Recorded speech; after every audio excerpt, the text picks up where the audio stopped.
నేను కూడా బాగున్నానండి. ఈరోజు మా ఇంట్లో వినాయక చవితి చేసుకున్నామండి. ఆ వినాయకుడు మా అబ్బాయి తయారు చేశాడండి. ఆ వినాయకుడిని పిండితో తయారు చేశాడండి మా అబ్బాయి. చాలా క్యూట్గా చేశాడండి. నాకు కూడా చాలా నచ్చింది. మీకు కూడా నచ్చుతుంది కదా. పత్తుర్లు అన్నీ తెచ్చి మా వినాయకుడిని మేము చాలా ఇష్టంగా పూజించామండి. విఘ్న వినాయకుడు అంటేనే విఘ్నాలన్నీ పోవాలనే కదండి మనందరం వినాయకుడిని తొలి పండగగా చేసుకుని పూజిస్తాం.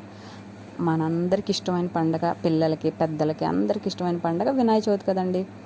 ఆ వినాయక చవితిని మేము కూడా చాలా గ్రాండ్గానే జరుపుకున్నామండి. పత్రులు అన్నీ కొనుక్కొచ్చాము.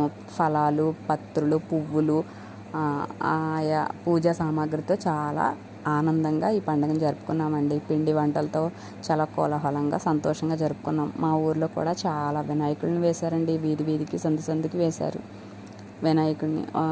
మేము రేపటి నుంచి ఆ వినాయకుడిని పెడతానండి. ఇప్పుడైతే మాత్రం మా ఇంట్లో పూజ వరకు నేను పెడుతున్నాను ఈ వీడియో. మీకు కనుక నచ్చినట్టయితే లైక్, షేర్, సబ్స్క్రైబ్ చేయండి ఫ్రెండ్స్. నా వీడియోని చూసి లైక్ చేసి సబ్స్క్రైబ్ చేయండి ఫ్రెండ్స్.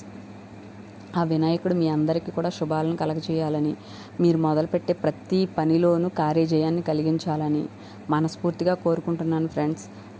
వినాయకుడు అంటేనే విఘ్నాలు లేకుండా పనులను చక్కగా సాగించే దైవం అని అందరూ కొలుస్తారు. పిల్లలకైతే విద్యార్థులు విద్యలో అభివృద్ధి సాధించాలని ఆయన్ని చాలా ఇష్టంగా కొలుస్తారనమాట. విద్యా వినాయకుడిగా అందరూ సంతోషంగా ఉండాలని మనస్ఫూర్తిగా కోరుకుంటూ, నా వీడియో కనుక నచ్చినట్టయితే లైక్, షేర్, సబ్స్క్రైబ్ చేయండి. ఇదండి మా పండగ.